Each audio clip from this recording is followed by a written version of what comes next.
North সিকিমের রাস্তা বা গুরুদম্মা লেক যাওয়ার রাস্তা কতটা কাজ হলো তোমাদেরকে চলো আগে থেকে ঘুরিয়ে নিয়ে আসি। এই হচ্ছে গুরুদম্মা লেক যাওয়ার রাস্তা। এখানে কিন্তু এখন জোর কদমে কাজ চলছে। বর্ষার মরশুম হওয়ার জন্য কিন্তু কাজে প্রচুর পরিমাণ ডিলে বা লেট হচ্ছে, কারণ রাস্তা তৈরির পরপরে আবার রাস্তা ভাঙছে এবং আবার কিন্তু নতুন করে রাস্তা তৈরি করতে হচ্ছে। দেখতে পাচ্ছ এই রাস্তাটা রিসেন্ট তৈরি করা হয়েছে এবং আগেও কাজ চলছে, প্রচুর শ্রমিক আছে এবং এই রাস্তাগুলো কিন্তু মানে কি বলবো, কোনো অংশ ছিল না। এই রাস্তাগুলো কিন্তু নতুনভাবে আবার তৈরি করা হচ্ছে এবং এই রাস্তাগুলো মানে কি বলবো, এখন গাড়ি চলাচলের পক্ষে কিন্তু উপযুক্ত নয় এখনও পর্যন্ত। রাস্তাগুলোর অবস্থা কিন্তু খুবই খারাপ। যেহেতু বর্ষাকাল, সেহেতু বুঝতেই পারছি এমনিতেই পাহাড়ে ধস নামে, সেক্ষেত্রে কিন্তু রাস্তাগুলো এখনও অনুচিত বা যাওয়ার পক্ষে উপযুক্ত হয়নি। তো তাই পুজোর আগে গুরুদম্মা লেক খুলবে বলে আশা করা যায় না। চলো সামনে যেখানে কাজ হচ্ছে তোমাদের সেই জায়গা থেকে ঘুরিয়ে নিয়ে আসি। দেখে বুঝতেই পারছো এই একদিকে কাজ চলছে, একদিকে কিন্তু ধস নামছে, ফলে এখানে কিন্তু কাজ করাটাও খুব বিপজ্জনক। যে কোনো মুহূর্তে কিন্তু ধস নামতে পারে, ফলে শ্রমিকদের একটা দুর্ঘটনা ঘটতে পারে। তাই কিন্তু সেটাকে মাথায় রেখেই করে কিন্তু এখানে কাজ হচ্ছে।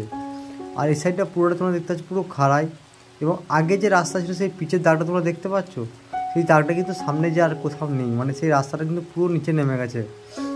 আর ওই নিচে বুঝতে পারছো, দেখতে বুঝতে পারছো যে কতটা নিচ এখানে। এটা হচ্ছে নদী, দেখে বুঝতে পারছো, দেখো অবস্থাটা দেখো। এখান থেকে মানে উপর থেকে যখন পাথরগুলো উঠে একবারে নিচে নদীতে পড়ে, এখানের অবস্থা কিন্তু খুবই খারাপ। আগেকার ইলেকট্রিক পোল থেকে আরম্ভ করে সব কিছু কিন্তু এগুলো ভেঙে পড়ে আছে, মানে কি লন্ডভন্ডরে না নর্থ সিকিমের রাস্তায় হয়েছিল। তো এই সমস্ত রাস্তা ঠিক করে তৈরি করতে এখনও কিন্তু প্রচুর সময় লাগবে। আর ওই যে দূরে নদী এবার তোমরা স্পষ্ট নদীটাকে দেখতে পাচ্ছ, ফলে এখন নর্থ সিকিমের রাস্তা কিন্তু খুলবে না। তোমরা এরকম সিকিমের ইনফরমেশন ভিডিও পাওয়ার জন্য অবশ্যই এই চ্যানেলটাকে সাবস্ক্রাইব করে রাখো এবং পাশে থাকা বেল আইকনটাকে প্রেস করে রাখো। আর যারা ফেসবুক পেজ থেকে দেখছো তারা প্লিজ পেজটাকে লাইক ও ফলো করে দাও। আমাদের যে সিকিমের এজেন্সিরা আছে তাদের কাছ থেকে ভিডিও আমরা নিয়ে প্রতিদিন তোমাদেরকে আপডেট দেওয়ার চেষ্টা করি যে সিকিমের অবস্থা এখন কেমন রয়েছে, সিকিম আগের থেকে কতটা উন্নত হলো, বা সিকিমের কোন কোন রাস্তাগুলো পর্যটকদের জন্য খুলে গেল এবং কোন কোন রাস্তা নতুনভাবে তৈরি হলো। তো সমস্ত কিছু সিকিমের সমস্ত কিছু ইনফরমেশান কিন্তু তোমরা এই চ্যানেলে পেয়ে যাবে। যেমন নর্থ সিকিমের এই ইনফরমেশান ভিডিওগুলো কিন্তু তোমরা কোনো ইউটিউব চ্যানেলে কিন্তু পাবে না, যে রাস্তা কতদূর কাজ হলো বা রাস্তাটা নতুন এখন কী অবস্থা, এখন কি নর্থ সিকিম আসার ঠিক টাইম, এই সমস্ত তোমাদের যে কোশ্চেনগুলো, সেই সমস্ত কোশ্চেনগুলো কিন্তু উত্তর তোমরা এই চ্যানেলে কিন্তু পেয়ে যাবে। এবং এখানে কিন্তু প্রতিদিন আপডেট ভিডিও দেওয়া হয়। বৃষ্টির মরশুম হওয়ার জন্য কিন্তু তোমরা টিপটাপ টিপটাপ বৃষ্টির আওয়াজও শুনতে পাবে। দেখতে পাচ্ছ এদিকে কিন্তু রাস্তাটা তৈরি হয়েছে, কিন্তু আবার রাস্তাটা কিন্তু এখানটা ধস নেমে গেছে। ফলে এইভাবে কিন্তু কন্টিনিউ রাস্তা তৈরি হচ্ছে এবং ধস নামছে। ফলে কিন্তু মানে কি বলবো, পুজোর আগে রাস্তা কমপ্লিট করা কিন্তু খুবই কষ্টসাধ্য। বিশেষ করে গুরুদম্মা লেক রাস্তা এই জায়গাটা কিন্তু তৈরি হয়ে গেছিলো, আবার কিন্তু ধস নেমেছে, বুঝতে পারছি। এরপরে কিন্তু যখন আমার গাড়ি চলবে সেক্ষেত্রে কিন্তু ধস নামার চান্স আরও বেশি, কারণ গাড়ির যখন লোড পড়বে তখন কিন্তু ধস নামার চান্স। অলরেডি দেখতে পাচ্ছ জেসিবি কিন্তু কাজ চলছে অলরেডি। জেসিবিটা নয়, এটা হচ্ছে পাথর কাটা মেশিন। এটা দিয়ে পাথরগুলো মানে বড় বড় পাথরগুলো কেটে ছোটো ছোটো টুকরো করে রাস্তার উপরে বেছানো হচ্ছে, তারপরে মাটির প্রলেপ দেওয়া হয়। এবং এখনও পর্যন্ত সাইডে কিন্তু গার্ডওয়াল তৈরি করা হচ্ছে, সাইডে গার্ডওয়াল যাতে মাটিটা না ধসে নামে, সেই জন্য সাইডে গার্ডওয়ালও করা হচ্ছে। এবং এইসব গার্ডওয়াল কমপ্লিট বা কাজ কমপ্লিট করতে করতে কিন্তু প্রচুর সময় লাগবে। ফলে নর্থ সিকিমের রাস্তা কিন্তু বিশেষ করে লাচেন থেকে বেরিয়েই যে রাস্তাটা স্টার্ট হচ্ছে, লাচেন ভিলেজ শেষ হয়ে যাওয়ার পর থেকে, সেই জায়গার পর থেকে কিন্তু রাস্তা খুবই খারাপ অবস্থা। দেখে বুঝতে পারছি এগুলো পাথরগুলো কিন্তু কাটা হচ্ছে এবং পাথরগুলো কেটে টুকরো টুকরো করে কিন্তু বসানো হচ্ছে। অলরেডি কিন্তু শ্রমিকরা কাজ করছে, বৃষ্টির মরশুম হওয়ার জন্য কিন্তু কাজ করছে। তবে কাজ কিন্তু খুব স্লো হচ্ছে, কারণ কি রাস্তা যেহেতু ধস নামছে সেহেতু কিন্তু কম পর্যটকটি এখানে কাজ করছে এবং রাস্তা কিন্তু খুবই ডিলেভাবে কাজ হচ্ছে। আর নিচে তো দেখতে পাচ্ছ তোমরা পুরো নদীতে কিন্তু জল। আর এখন তো বৃষ্টির মরশুম, বর্ষাকাল, তোমরা দেখে বুঝতেই পারছো কাজও খুব ধীর করতে হচ্ছে। অলরেডি কিন্তু পাথর কাটা মেশিন দিয়ে এই পাথরগুলোকে ভেঙে টুকরো করা হচ্ছে, বড় পাথরগুলো, এই বড় বড় পাথরগুলো কিন্তু টুকরো করা হচ্ছে।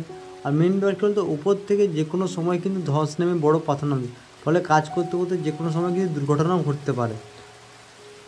তো সেই জন্য খুব সাবধানবশত এখানে কাজ করা হচ্ছে, কারণ যে কোনো সময় কিন্তু বিপদ ঘটে যেতে পারে। এই রাস্তাটাকে পুরো সোজাভাবে পাহাড়ে আস্তে আস্তে মানে ওই সাইডটা তুলবে সেই জন্য রাস্তাটাকে একটু এখানটা পাথর বসানো হচ্ছে, পাথরগুলো বিছিয়ে পরে তারপর মাটি দেওয়া হয়, যাতে রাস্তাটা মানে মজবুত থাকে এবং না ক্ষয়ে যায়। তো দেখে বুঝতেই পারছো পাথরগুলোকে বসিয়ে ভালো করে।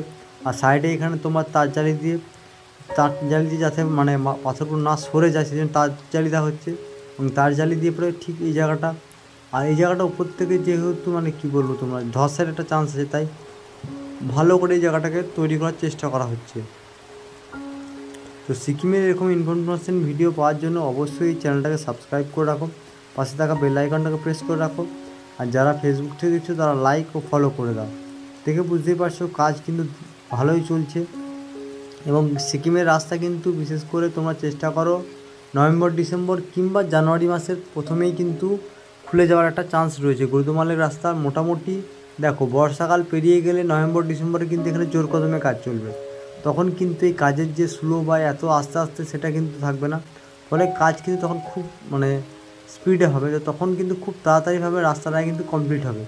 এবং এই যে খাড়াই যে রাস্তাগুলো থেকে বুঝতে পারছি এগুলো কিন্তু ধস নামার খুব চান্স, এগুলোকে ঠিকঠাকভাবে তৈরি না করে কিন্তু কখনোই প্রশাসন মানে পর্যটকদের জন্য কিন্তু রাস্তা খুলবে না। হ্যাঁ, লোকাল মানুষদের জন্য হয়তো খুলে দেবে, বাট পর্যটকদের জন্য কিন্তু খুলবে না।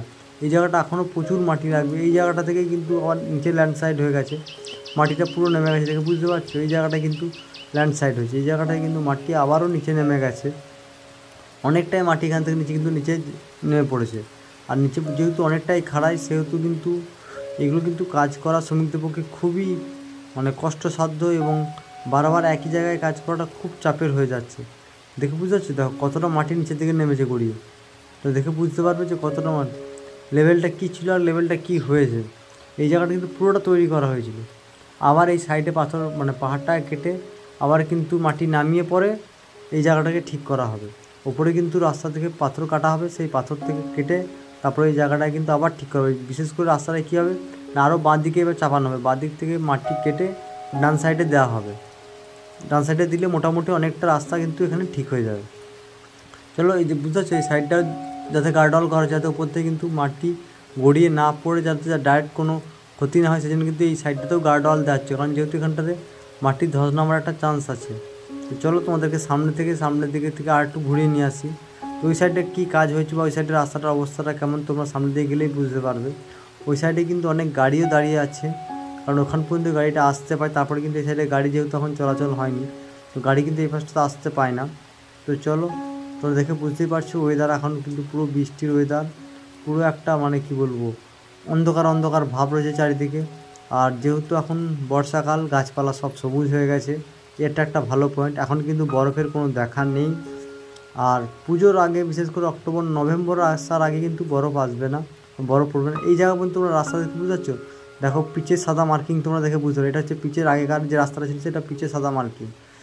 এই জায়গাগুলো কিন্তু পোল টোল যেগুলো ছিল সব কিন্তু ভেঙে পড়ে গেছে, এটা হচ্ছে আগেকার পোল বা আগেকার খুঁটি যেটা ইলেকট্রিসিটি, সেটা কিন্তু ভেঙে এখানে পড়ে আছে। মানে আগে যখন মানে তোমার রাস্তাটা ভেঙেছিল তখন কিন্তু এই অবস্থা হয়েছিল, তারপর থেকে কিন্তু রাস্তাটা কন্টিনিউ লাগাতারভাবে প্রশাসন চেষ্টা করছে ঠিক করার, কিন্তু এতটাই রাস্তা ভেঙে গেছে, নর্থ সিকিমের রাস্তা এতটাই খারাপ হয়ে গেছে যে কোন জায়গাটার কাজ করবে বা কোন জায়গাটা কাজ করবে সেটা প্রশাসন বুঝে উঠতে পারছে না। একটার পর একটা রাস্তা কিন্তু ভাঙছে, একটার পর একটা রাস্তা কিন্তু নতুনভাবে তৈরি হচ্ছে। নর্থ সিকিমের এরকম আপডেট ভিডিও পাওয়ার জন্য অবশ্যই তোমরা এই চ্যানেলটার সাথে জুড়ে থাকো, এবং সিকিমের সব আপডেট ভিডিও কিন্তু তোমরা এই চ্যানেলে পেয়ে যাবে। আর বুঝতে পারছো উপরে দেখো পাহাড়গুলো দেখো কতটা ফগি, আর উপরে যেন হচ্ছে মেঘগুলো নিচে নেমে এসেছে, দেখো আমরা যে লেভেলে রয়েছি সেই লেভেলে কিন্তু মেঘ তোমরা দেখতে পাচ্ছ, উপরে কিন্তু পুরো পরিষ্কার মেঘ। আর ওই যে দেখতে পাচ্ছ ওই যে দূরে ছোট্ট গ্রাম, দেখে বুঝতে পারছো দেখো কত নিচে। সিকিমের এই ছোট্ট গ্রামগুলোই কিন্তু খুব সুন্দর। ওই যে দূরে দেখো তোর ছোট্ট দেখতে পাচ্ছ কতগুলো ঘর, ওই একটা ছোটো ঘর নিয়েই কিন্তু একটা গ্রাম সিকিমের। এবং বিশেষ করে সেই সব গ্রামগুলোর সঙ্গে কিন্তু যোগাযোগ প্রায় সিকিমের বিচ্ছিন্ন হয়ে গেছে, বিভিন্ন জায়গায় ঠিকঠাকভাবে জল পৌঁছাচ্ছে না, খাবারের জিনিস পৌঁছাচ্ছে না। তো এই অবস্থায় কিন্তু সিকিমের অবস্থা কিন্তু খুবই খারাপ, বিশেষ করে বর্ষাকাল হওয়ার জন্য খুবই খারাপ। দেখতে পাচ্ছ কতগুলো ঘর, হয়তো হার্ডলি 15-20টা ঘর হবে এখানে। তো এই সব হার্ডলি 15-20টা ঘর নিয়ে কিন্তু একটা ছোট্ট গ্রাম সিকিমের। তো সিকিমের যারা অফবিট জায়গাগুলো ঘুরতে আসতে যাও তারা কিন্তু ছোট্ট গ্রামগুলো আসতে পারো।